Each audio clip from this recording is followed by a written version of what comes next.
Salut la gang! Donc aujourd'hui, on se retrouve dans ce nouvel épisode du podcast Tag-moi. Et aujourd'hui, toujours accompagné de ma collègue Maïka. Moi, c'est Maxime. Et aujourd'hui, on interviewe Marc-Olivier Grégoire de chez Renault Confection. Grégoire, Tag-moi, c'est parti!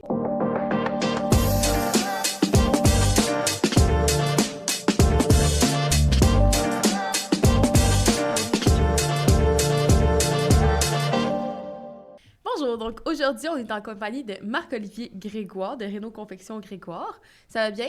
Oui, toi? Ben oui. Donc, est-ce que tu pourrais nous parler de ton parcours entrepreneurial, de ton parcours aussi dans scolaire et tout ça? Ben, en fait, moi, mettons, si on commence du début, le scolaire, j'ai pas terminé mon secondaire à l'école, je l'ai terminé aux adultes. L'école, c'était pas tellement fait pour moi. On a commencé à travailler de bonne heure par chez nous. On avait, dans le fond, une cabane à sucre commerciale. Fait que, on travaillait, puis moi, ça, j'ai appris à aimer ça plus que l'école. C'est une bonne chose et une mauvaise chose en même temps, mais ce qui m'a permis justement de me rendre où est-ce que je suis rendu là en tant qu'entrepreneur. J'ai essayé plusieurs, dans le fond, emplois, autant dans l'ébénisterie, dans l'excavation. Tout ça pour me rendre compte, en fait, que j'étais plus fait pour être entrepreneur qu'employé. Qu'employé, oui. Mhm. Puis qu'est-ce qui a fait que tu t'es vraiment lancé dans le domaine de la construction? Est-ce qu'il y a eu un élément déclencheur en particulier ou ça a été sur Oui et non. Je travaillais pour des amis justement qui étaient dans l'ébénisterie. Puis eux autres, ils faisaient aussi dans le fond de la construction.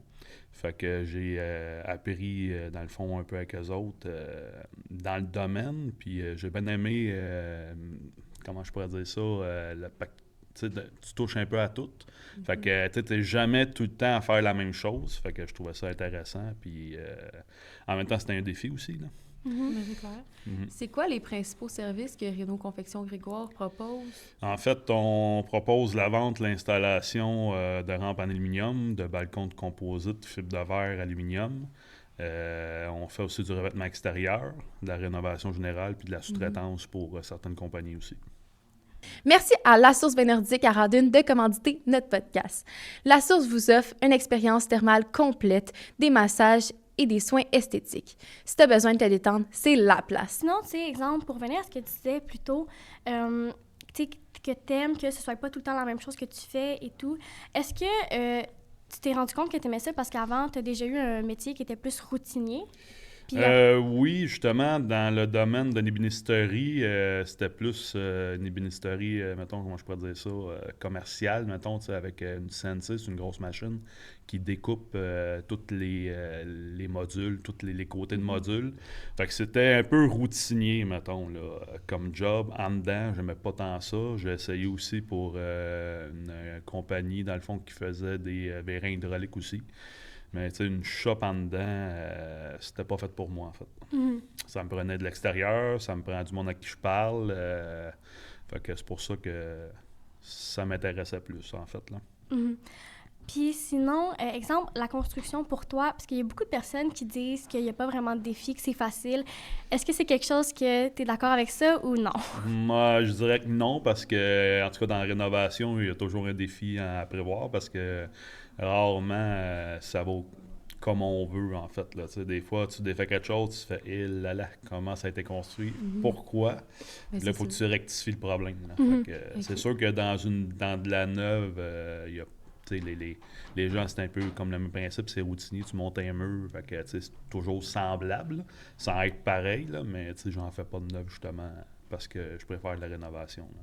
OK. Puis comment tu gères les imprévus? Est-ce que tu es stressé quand tu tombes sur quelque chose de que tu t'attendais pas? Ben, ou... c'est sûr qu'au début, mettons, quand j'ai commencé comme jeune entrepreneur, c'était plus stressant parce que c'est difficile de trouver, mettons, essayer de... Quand t'es pogné dans quelque chose d'imprévu, tu sais, au lieu d'essayer de trouver des solutions, tu sais, tu vois juste le problème, puis de plus en plus, c'est de plus en plus facile parce que t'es tout le temps en mode solution par après, là. Au début, t'es un peu stressé, Oui. mais il faut que tu trouves une solution rapidement parce que Ouais. c'est ça, le client, il t'envoie pour ça, tu sais. Exact. Mais au début, c'est sûr que c'est pas vraiment le fun, mais tu t'habitues, dans le fond, à vivre avec ce stress-là, là. OK. Puis est-ce que tu es tout seul dans ton entreprise ou tu as des employés, des Ben, gens en qui fait, t'appuient? je travaille avec mon père, travaille avec moi, il a 71 ans. Ah, quand même, Fait il que, est bon. il Ouais. travaille encore. J'ai bien appris aussi avec lui parce que justement, vu qu'on avait une ferme puis un théâtre d'été, une cabane à sucre, on a toujours travaillé. On a fait des granges. Avec mon père, il a toujours comme travaillé dans ce domaine-là. Fait que là, il travaille avec moi, c'est ce qui me donne aussi un coup de main parce que c'est dur pour ce qui est de maintenant de trouver des bons employés fiables dans le Ouais, domaine. vraiment. Là, on a Est-ce une que- grosse pénurie. Exact. Ça dure depuis une couple d'années. Ah, Exact. oui, vraiment.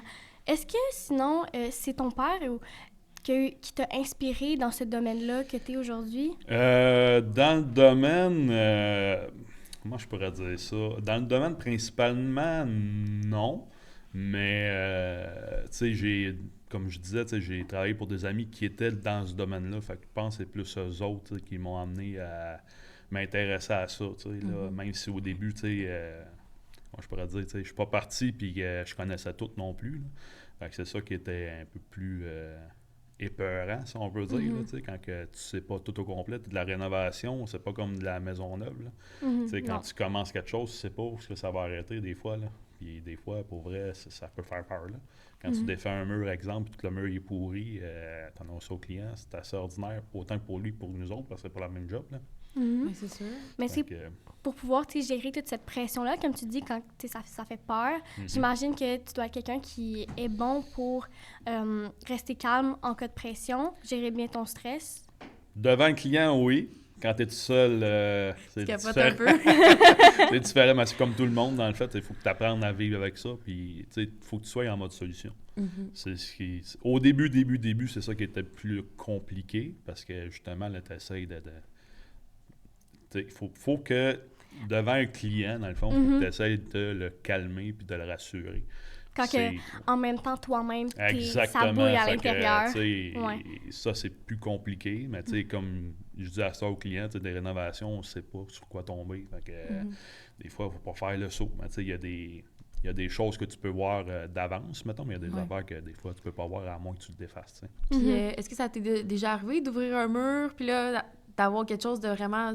Tu sais que c'est cher là, de réparer, puis là, tu le dis au client, puis Oui. le client, il veut pas. Tu fais quoi dans ce temps-là? Ben là, c'est ça. Tu sais, en tant qu'entrepreneur, tu peux pas faire n'importe quoi. Ce qu'on fait, que ça soit érigé par le code du bâtiment. Fait que tu peux pas, tu sais, le client ne peut pas te dire, OK, exemple, je sais pas moi, on va dire que les murs sont supposés être au 16 pouces, exemple, puis que lui voudrait mettre ça au 36 pouces, ben ça se fait pas, mettons, un mur porteur. OK. Là. Fait que c'est déjà arrivé, oui, on défait le mur, puis on lui dit, puis il est défait. On peut pas le refaire, Ouais. fait qu'on n'a pas le choix, tu sais. OK. Fait que là, c'est le client au bout de ligne qui va choisir. Mais tu sais, quand le mur est ouvert, exemple, mur extérieur, il n'y a pas le choix de le fermer aussi. Puis il n'y a pas de 36 solutions non plus. Là. Si le mur il est pourri, c'est parce que ça fait longtemps que ça coulait. Puis des fois, où l'humidité ne ressortait pas. Puis c'est ça. Fait que ça arrive. Ça T'as arrive. pas trop le choix. C'est ça. l'avais. Ça arrive pas souvent. Là, depuis que j'ai commencé, c'est arrivé une fois. Là, mais c'est quand même pas agréable autant pour lui que pour nous autres. Là. Puis ça Non. fait combien de temps que tu fais ça exactement? Ben en fait, moi, je suis parti à mon compte en 2009 au début. Je travaillais pour d'autres personnes. Après ça, je suis parti, mettons, RBQ en 2014, si je me souviens bien. OK, quand même. C'est un Puis bout. j'étais entrepreneur spécialisé. Puis après ça, j'étais chez mon entrepreneur général, en fait, là, pour pouvoir avoir électricien, dans le fond, avec moi. Parce que là, tu engageais du monde. Ben, dans le fond, tu n'engages pas du monde parce que c'est spécialisé. En tant qu'entrepreneur spécialisé, tu ne peux pas avoir ton électricien, ton plombier. Tu peux juste référer, mettons, des gens. Mais, tu sais, des fois, les gens ils prennent d'autres personnes, mais qui ne travaillent pas... Comme que toi, tu ouais, fais. exactement, comme de la bonne façon, tu sais. Mhm. Et, tu sais, comme n'importe qui, c'est pas parce que tu as un RBQ que tu es vraiment très bon, tu sais. Là. Fait que c'est un peu plate, mais c'est le même au Québec, là. C'est Ouais. pas Mais trop on le parfait. sait, dans la construction, on a tout le temps les incompétents. Là. C'est ça, puis des fois, il y en a beaucoup. Fait que, c'est pour ça que là, je suis acheté mon général pour au moins avoir mon électricien, puis des plombiers à date. J'en fais de la rénovation intérieure, mais je préfère faire de l'extérieur, surtout l'été. L'hiver, c'est sûr qu'on essaie de travailler à l'intérieur, là, parce que l'hiver, c'est comme n'importe quoi. Là. C'est pas tant plaisant de travailler dehors, là, mais des fois, on n'a pas le choix, on le fait. Là. Puis c'est pour vrai. que tu en arrives au point de te dire que tu voulais travailler à ton compte. Est-ce que c'est quelque chose que tu avais pensé depuis longtemps avant de changer puis de quitter la place où est-ce que tu travaillais, ou il y a eu un élément déclencheur à ça? Ben en fait, oui, parce que, mettons, quand j'ai commencé à travailler quand j'étais plus jeune, mettons, je te dirais qu'en 8 ans, j'ai fait, mettons, 8 places différentes, là. À un moment donné, moi, je pourrais dire ça me gossait, mettons, de travailler pour des gens, puis que, tu vois que il y a des places, dans le fond, qu'il y a des lacunes, puis que tu essaies de leur dire, puis qu'ils ne veulent rien savoir, mais, je trouvais qu'on se stagnait, puis qu'ils n'écoutent pas, dans le fond. Tu es un employé, mais tu lui dis, mettons, comment faire les bonnes affaires que nous autres, on voit. Puis l'employeur, en tant que tel, ne le voyait pas, puis il continue à parler de même. Fait que ça me gossait. Fait que c'est pour ça qu'à un moment donné, j'étais passé à mon compte. Puis vu que mon père il était à son compte, mon grand-père l'était aussi, je pense que c'était dans les gènes, mettons, tout court. J'aimerais remercier notre commanditaire, la Shop à Ticoc, parce qu'on va se le dire, les routes du Québec, des fois, c'est quelque chose entre les nids de poules, les bosses, puis les suspensions qui crient à l'aide. Écoute, si t'entends un bruit dans ton char, ça sonne bizarre, t'es pas sûr, appelle la Shop à Ticoc. Pour ton entreprise, c'est quoi les plus grandes valeurs que tu essaies de refléter à travers les services que tu offres à tes clients? Ben en fait, c'est de sécuriser le client en tant que tel, puis que, tu sais, quand on fait une job, on l'a fait une fois, puis si on revient, c'est pour, dans le fond, en refaire d'autres, t'sais. Fait que, tu sais, c'est la qualité du travail bien fait, le fait de ne pas perdre son temps non plus, là. Puis, en gros, c'est pas mal ça, je te dirais, là. OK. Puis c'est quoi les plus grosses responsabilités que tu as en tant qu'entrepreneur? Ben en fait, la responsabilité, c'est, mettons, si je prends un sous-traitant puis il fait mal sa job, ça va me tomber dessus. Puis la job en tant que telle, justement, il faut qu'elle soit faite, que ça soit dans le domaine, exemple, coffrage de béton, électricité, plomberie, il faut que tout soit fait dans les normes. Puis tu es entrepreneur général, mais tu as toute la responsabilité de chaque corps de métier qui va travailler, mettons, chez la personne en tant que telle.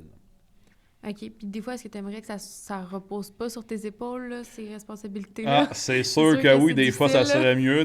Puis des fois, tu sais, il y a des jobs, dans le fond, que je prends, puis je le sais, mettons, que ça va être spécial ou que le client veut telle affaire. Fait que là, dans ce temps-là, je prends une partie de la job en question, du travail à effectuer, puis je laisse faire le reste du travail parce que, de mon point de vue, ça marche pas avec mes principes ou mon style de travail. Ben, Fait qu'on choisit, bon, mais ça, c'est en vieillissant qu'on le sait, parce qu'au début, tu prends tout, puis là, des fois, c'est là que le stress monte, parce que là, ça marche pas, puis en tout cas... Tu capotes un peu. Ouais, exactement. Sinon, à travers ta carrière, est-ce qu'il y a un moment où est-ce que tu as eu un doute? Puis, si oui, qu'est-ce qui t'a fait continuer malgré tout? Oui, c'est sûr. Ça arrive, tu te poses des questions, tu te demandes, à un moment donné, oups, tu as une baisse, mettons, de clients. Mais tu sais, ça va, là, mettons. Là, rendu au mois de janvier, février, là, toujours une baisse en construction, puis après ça remonte. Qu'est-ce qui m'a fait tenue? C'est plus, je te dirais, la liberté, mettons... d'être à ton compte? De ton temps, tu gères comme tu veux. C'est sûr que ça, côté gestion, des fois, ça peut être compliqué. Mais on apprend à gérer ça comme on peut, un peu comme le stress. Ton temps, c'est le même principe. T'sais. Est-ce que tu dirais que c'est quelque chose qui t'aide à concilier la vie travail et famille? Au début, j'avais de la misère avec ça, parce que tu y penses souvent. Fait que là, tu arrives chez vous, comme on dit, tu ramènes du travail à la maison, ce qui n'est pas une bonne chose. Depuis plusieurs années, là, je différencie vraiment les deux, mais au début, c'était pas ça. Là. Fait que j'emmenais du travail à la maison, puis des fois, je travaillais tard, puis des fois, tu finis, puis là, tu te couches, puis tu penses juste à ça. Fait que c'est pas quelque chose de tout repos au début quand tu commences, mais quand tu sais qu'après ça, comment gérer comme du monde, justement, quand tu es arrivé chez vous, c'est fini. Tu passes à d'autres choses. Dans le fond, à travers les années, c'est que tu as appris à être capable d'arriver chez toi puis de pas amener une atmosphère, parce que des fois, ça peut amener une petite atmosphère un peu délicate. Exact. Ça peut, à un moment donné, tu peux avoir un client chiant, comme on dit. Là, on en a tout. C'est ça, fait que, tu sais, là, tu arrives chez vous, puis tu vas être en beau maudit, ou tu vas être frustré, puis là, c'est sûr que si tu amènes ça à la maison, c'est pas super, là. Bien, c'est sûr. Est-ce que tu as déjà vécu un échec important dans ton parcours? Pas vraiment, non. Okay. Ça, j'ai été chanceux là-dessus. C'est sûr qu'il est arrivé avec, mettons, un client que je me souviens que ça n'a pas bien été. Mais le client en question, justement, comme on parlait tantôt, n'écoutait pas ce que je disais. Fait que c'est sûr que si t'écoutes pas, moi, je peux pas faire rien. Si t'es pas capable d'écouter mes conseils ou c'est comme ça se fait, je peux pas le faire autrement. T'sais. Quand même vrai que, mettons, tu voudrais faire ça d'une façon, mais moi, j'ai la responsabilité de le faire comme il faut. Ben, c'est clair. Puis tu réagis comment, tu sais, quand t'as quelque chose qui se passe pas comme prévu? C'est sûr que... Ben là, c'est soit que c'est justement, ça c'est habituellement c'est en parlant au client au départ. Puis si je vois que notre relation ça fonctionne pas, on va arrêter ça là, puis je prendrai juste pas la job en question. OK. Parce que tu peux pas, comme je disais, là, faire n'importe quoi dans la construction. Même s'il y en a qui le font. Puis, c'est sûr. Sinon, c'est quoi selon toi l'erreur que les clients font le plus avant de faire leur rénovation? Ben, c'est de pas de savoir qu'est-ce qu'ils veulent, puis pas de savoir où est-ce qu'ils s'en vont avec ça. Là. Fait que c'est de prendre des décisions au fur et à mesure, ce qui est pas une bonne chose, tant qu'à moi. Là. Parce que quand tu sais où est-ce que tu t'en vas, on peut faire un budget plus précis aussi. Là. Parce que si tu arrives, tu dis, OK, je veux, exemple, une table comme ça, mettons, OK. Mais là, que tu arrives, que la personne veut avoir une table qui s'en va sur 12-13 pieds plus loin, c'est pas le même budget. Là. Mais non, c'est clair. Fait que c'est surtout ça le problème dans la rénovation. Puis c'est quoi le projet le plus bizarre, inattendu, que tu t'es déjà fait demander de faire? Écoute, bizarre. Je te dirais plus inattendu. C'est une personne qui habitait, mettons, je te dirais, il y avait une maison, le lac, puis il voulait avoir des escaliers qui descendent jusqu'en bas, mais il y avait à peu près 75 pieds de dénivellation. Fait que, puis c'était pas égal, là, c'était pas comme ça une belle pente, là, fait que ça faisait ça, ça faisait ça, ça faisait ça, ça faisait ça. Fait que, il a fallu faire plusieurs sortes de limons des escaliers, plusieurs sortes de paliers différents, et que ça a été quelque chose... c'est de la grosse job, là, c'est ça? Ouais, sûr. ça a été quelque chose de tout nouveau, puis c'est dans mes débuts aussi en tant qu'entrepreneur, fait que c'était quelque chose. Puis tes maths, t'ont-tu aidé là-dedans pour faire tes... Oui, ça c'est sûr, quand on fait des limons... Faut que tu saches où tu t'en vas. Puis en construction, c'est quoi? C'est quelle matière à l'école, tu penses, qui t'a le plus aidé? Y a-tu quelque chose qui t'aide en général? Ou c'est les plus, mathématiques, je dirais plus. Là, pas mal plus les mathématiques. OK. Écoute, on le sait que dans tous les jobs, même si tu fais la job de rêve, là, on va tout le temps avoir une petite tâche. Ah, ça, là, si jamais je pouvais me l'éviter, je me l'éviterais. Puis une tâche, oh my God, ça, j'adore ça. Pour toi, c'est quoi ces deux tâches-là? Très bonne question. Des tâches, mettons, que j'aime moins. C'est sûr que d'aller dans un grenier, exemple, là, dans l'aile minérale, là, c'est moins parfait. Là. Surtout que moi, je suis quand même assez grand et corpulent. Là, fait que toutes des places comme ça, là, c'est pas mon style. Je laisse mon électricien se promener là-dedans. Il est pas mal plus petit que moi. Puis sinon, les tâches que j'aime bien, je te dirais de faire des balcons, des rampes, ça, j'aime bien ça. T'es dehors, tu fais... habituellement, t'as pas mal le champ libre pour faire ce que tu veux. Fait que ça, j'aime bien ça. OK. Est-ce que ça vaut la peine de partir sa propre entreprise? T'sais, pour toi, est-ce que c'est un côté vraiment plus stressant ou tu sens que tu as vraiment plus de liberté? C'est un peu les deux, mais c'est surtout au début. Quand tu pars, tu sais que tu vas t'en aller là-dedans, mais tu ne sais pas vraiment dans quoi tu t'embarques jusqu'à temps que tu as les deux pieds dedans. Ben, c'est sûr, là. C'est beau avoir une entreprise, mais il faut que tu penses à tout ce qu'il y a à l'arrière. C'est ça. Puis au début, tu te mets beaucoup de pression. Fait que c'est sûr que c'est plus de stress, tu as moins de temps, mais justement, à force d'en faire, puis à force d'avoir de l'expérience, tu prépares ton temps. Fait que là, tu peux gérer ton temps comme tu veux. Puis, Parfait. Bien, c'est sûr que ça aide quand même là, d'avoir ces connaissances-là. Sinon, dans ton métier, c'est quoi les habitudes bonnes ou mauvaises qui t'ont permis d'évoluer? Une autre bonne question. Les habitudes bonnes ou mauvaises? La patience, ça c'est quelque chose que je te dirais justement qu'il faut que tu apprennes autant avec les clients qu'avec nous-mêmes, en fait. Là, prendre le temps mettons qu'on trouve un problème, prendre le temps de trouver la solution, mais sans non plus perdre notre temps. Les mauvaises habitudes, écoute, je pourrais dire, c'est de regarder dans le fond tout ce qui a été fait. Là. Par exemple, prendre, tu fais « il là, ça c'est mal fait ». « Il là, ça c'est mal fait ». Pas regarder. Faire ce que tu as à faire chez le client, là, puis tu dis rien, mettons, pour pas faire stresser le client en tant que tel. Là. Donc, apprendre à lâcher prise. Ouais, exactement. C'est très... Ok. Merci à Inspection Latitude Nord de commanditer le podcast. Acheter une maison au Québec, c'est bien excitant, jusqu'à temps que tu te rendes compte que le toit est fuit puis que le sol, il sent la vidange. Laisse Inspection Latitude Nord vérifier le tout avec toi. Merci à Inspection Latitude Nord.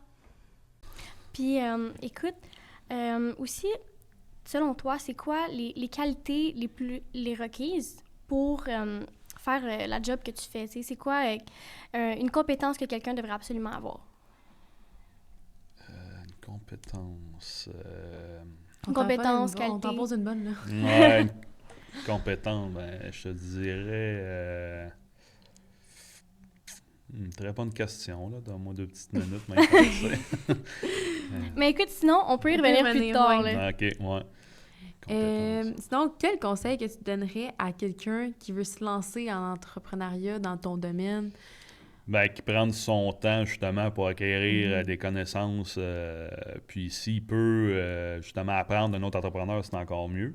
Fait que, tu sais, comme ça, on va pouvoir apprendre, mettons, les styles de facturation, à faire un devis, tu sais, s'acheter des outils déjà en travaillant pour l'autre entrepreneur, tu sais, ça aide à Ben, en c'est sûr partir. que c'est un gros investissement, là. T'achètes une coupe Exactement, d'outils. c'est pour ça que tu sais, tu t'équipes comme moi j'ai fait, je me suis équipé, puis tu sais, des cadeaux de fête, exemple, je demandais des cartes cadeaux à des places pour pouvoir aller m'acheter mes outils, puis tu sais, j'en vois beaucoup, là, tu sais, j'en ai vu une couple là, partir à leur compte, acheter un camion flambant neutre, trailer flambant neutre, des outils flambant neutre, mais ils t'offrent pas 2 ans puis ils sont fermés parce que là, ils sont pognés ici, Ouais, comme c'est on ça. dit. Là. Fait que, tu sais, c'est prendre son temps, là. Puis vraiment Ok. savoir dans quel domaine ils veulent aller, là. Pour quelqu'un qui voudrait aller dans le même domaine que toi, faudrait qu'il commence par quoi? Par où on débute? D'aller chercher son RBQ, ça, on n'a pas le choix. Au Québec, c'est de même que ça fonctionne. C'est sûr que ça, c'est d'autres choses là, quand la personne, si elle est bonne ou pas bonne à l'école, des fois, ça peut être un peu plus maudit là, parce qu'avec le style de gestion de comptabilité et des affaires comme ça. Moi, je suis allé passer mes examens directement à RBQ puis j'ai passé. Fait que, c'est une bonne affaire. Mais sinon, écoute, c'est prendre le temps. Peux-tu me répéter la question? C'est comme un blanc. Ben non, il n'y a pas de problème. Dans le fond, ma question, c'était pour quelqu'un qui voudrait commencer là-dedans, Ouais, par où c'est il faudrait ça. qu'il débute? C'est ça, OK. Ben, c'est ça. C'est de prendre le temps, dans le fond, de savoir dans quel domaine il va aller, puis de s'informer comme il faut. Puis pour vrai, là, vraiment, si tu es capable d'aller travailler pour un entrepreneur dans le même domaine, que ce soit la construction générale, peu importe, puis qui touche à tout, ou qui spécialise vraiment dans d'autres choses aussi, parce qu'il y en a qui spécialisent juste en montant des rofs de maison, exemple, ou des rofs de logement, puis d'autres qui s'organisent, qui sont plus dans la finition.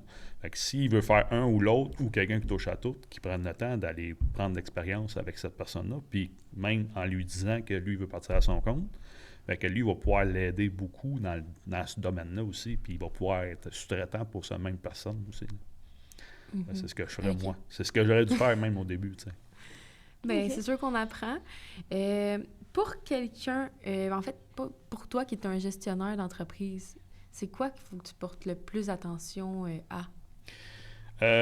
Gestion des matériaux chez le client, autant mettons pour revêtement que n'importe quelle autre rénovation, parce que si, par exemple, je laisse des matériaux là, il se fait voler, ben, c'est moi qui vais avoir à repayer les matériaux. Fait que les matériaux, la gestion des outils aussi, quand tu as besoin des outils spécialisés, la location, exemple, de nacelle. Fait que c'est toutes des petites affaires, mais je pense que ça, mettons, dans le domaine de la construction, c'est ce qui fait la gestion. Là. Mis à part la gestion, bien entendu, là, du portefeuille puis de la liquidité à avoir. Exact. Sinon, je me demandais, écoute, admettons qu'on voudrait te joindre. Est-ce que tu as un site web ou un... J'ai un ancien site web, fait que, tu sais, on peut me rejoindre là-dessus, mais là, j'ai mon Gmail, on est sur Facebook aussi, numéro de téléphone aussi. Fait que, OK. C'est facile à rejoindre quand même. ouais, quand même, là, Ok. le site web va être remanié, là, parce que c'est plus... j'ai changé mon logo, fait que, c'est C'est ça. plus à jour. Exactement. Ok. Est-ce que c'est quelque chose qui a été vraiment compliqué de changer ton logo et tout? Oui, quand même, parce que là, c'est de trouver un logo à ton goût, les couleurs, quelque chose, puis je voulais quelque chose aussi qui que j'aimais ça, mettons, à avoir des couleurs vives, mettons, que moi j'aime bien, puis qu'en même temps, ça fait comme une belle mise à jour. Là. Ouais, c'est ça, exactement. Ça te représente. Ouais. OK. Là, tu as peut-être trouvé ça bizarre, mais on a parlé à ta blonde Mylène, puis elle nous a dit que tu es déjà parti sur la route, puis tu as oublié de fermer ton trailer. Ouais. Tu as-tu nous parler de cette histoire-là? Ben, en fait, justement, je travaillais avec mon père, puis ça fait plusieurs années de ça, ça doit faire au moins 8 ans. Puis on mettait du stock dans le trailer, on a mis des outils en arrière, puis moi je pensais que mon père avait fermé la porte du trailer, puis mon père pensait que j'avais fermé la porte du trailer, fait qu'on est parti. Fait que en arrivant, mettons, sur la job en question, les portes du trailer étaient ouvertes avec les boîtes d'outils qui étaient disparues. On a fait, on est revenu dans le fond sur nos pas, puis on les a jamais retrouvés. Ça doit être une grosse perte.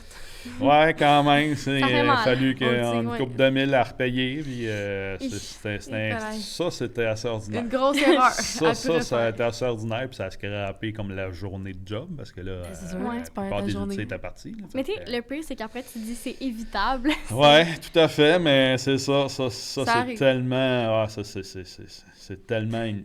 Une maladresse. Mais c'est juste parce que c'est le manque, dans le fond, de communication. C'est juste pour ça. Oui, exactement. Tu sais, là, à cette heure, quand tu t'assis dans la gamme, t'as-tu checké? Ah non, je vais checker. Fait que là, tu t'en vas voir, puis t'es mieux d'aller vérifier 2 fois. Puis, c'est vraiment drôle que tu parles de trailer, parce que là, c'est ta fille qui nous a dit qu'apparemment, vous avez une couple de chats. Ouais. Puis là, un moment donné, vous les avez pas retrouvés, ils ne sont pas rentrés. C'est comment les retrouver dans le trailer? Ouais, ça, c'est parce que des fois, je travaille chez nous. Fait que je laisse la porte du trailer ouverte. Là, je m'en vais, mettons, chez nous en dedans, manger, exemple. Je retourne, je fais ça. Puis je pense pas à faire le tour du trailer. Puis je pense pas qu'un chat vienne s'installer à quelque part où est-ce que je le verrais pas. Fait que tu fermes les portes. Puis là, sur le lendemain, t'entends miauler à quelque part. Tu fais, c'est quoi ça, c'est ça? Puis là, tu fais, OK, bon. Tu fais pas de cas, puis là, quand tu reviens le soir, t'entends encore miauler, puis là, tu t'arrives proche du trailer. Ah ben, tu rouvres la porte, puis il sort, puis le chat était bien content de sortir. Oui, c'est sûr, c'est sûr. Ben... écoute, sinon, tu sais, on t'a beaucoup parlé de clients, des fois, ça peut être compliqué et tout. Je me demandais, est-ce que tu as une anecdote à nous raconter? Tu sais, ce client-là, ça t'a marqué, là? Oui, j'ai une petite anecdote. J'étais justement chez un client, puis on faisait une grosse rénovation. Puis le client en question voulait mettre son lave-vaisselle à l'eau froide pour économiser, dans le fond, sur l'électricité. Fait que le plombier est venu me voir en disant « Moi, je fais pas ça parce que c'est sûr certain que ça marchera pas. » Puis, il a fallu que j'explique au client qu'on ne peut pas faire ça, que je ne ferai pas ça et que mon plombier ne ferait pas ça non plus. OK. Et le client n'a pas trop aimé ça, mais il a fini par se dire que c'est nous autres qu'on a le gros bout. Là. Fait que, tu sais, je veux dire, à un moment donné, il faut réfléchir. Là. On peut pas... c'est parce que ça lavera rien, là, ton eau froide. Là. Le but d'avoir de l'eau chaude, c'est pour que ça dégraisse. Là. C'est ça, exactement. Fait que ça, c'était assez spécial. C'était très, très, très spécial. Puis surtout qu'on fermait, dans le fond, son plafond de sous-sol en J-Broc. Parce qu'il fait en sorte qu'on ne peut plus passer après là, pour changer quoi que ce soit. Là. Fait que, c'est ça. Ben, c'est sûr. Puis comment ça allait finir? Est-ce que finalement le client t'a écouté ou... Ouais, ben elle n'avait pas le choix parce que le plombier ne voulait pas le faire, puis moi non plus. Fait qu'à un moment donné, il faut qu'elle se résigne. Là. C'est pas là que tu vas économiser de toute façon bien de l'argent. La lave-vaisselle. Là, Je pense que ça coûterait plus cher de faire ça que d'économiser là-dessus. Ben là, oui, je pense que tu vas le laver 3-4 fois. Ton lave-vaisselle va passer plusieurs fois. C'était assez spécial. Mais parfait. Tantôt, je t'ai demandé, c'est quoi, selon toi, les compétences / les qualités requises pour faire le domaine que tu fais? Est-ce que c'est quelque chose que tu as pensé ou il n'y a rien qui te vient à l'esprit? Ah, je te dirais peut-être être résilient, mettons. Ça serait sûrement... Oui, c'est bon, ça, j'aime ça. Oui, c'est vrai. C'est bon. Exact. Je pense que ça serait la réponse que je pourrais dire, que j'aurais pu dire tantôt. Bon, ben au moins tu l'as dit. Mais écoute, c'est vraiment ça qui conclut tout ça. Merci d'être venu. J'ai trouvé c'est vraiment agréable. C'est vraiment le fun. C'est vraiment agréable. Puis à la prochaine. Parfait, merci.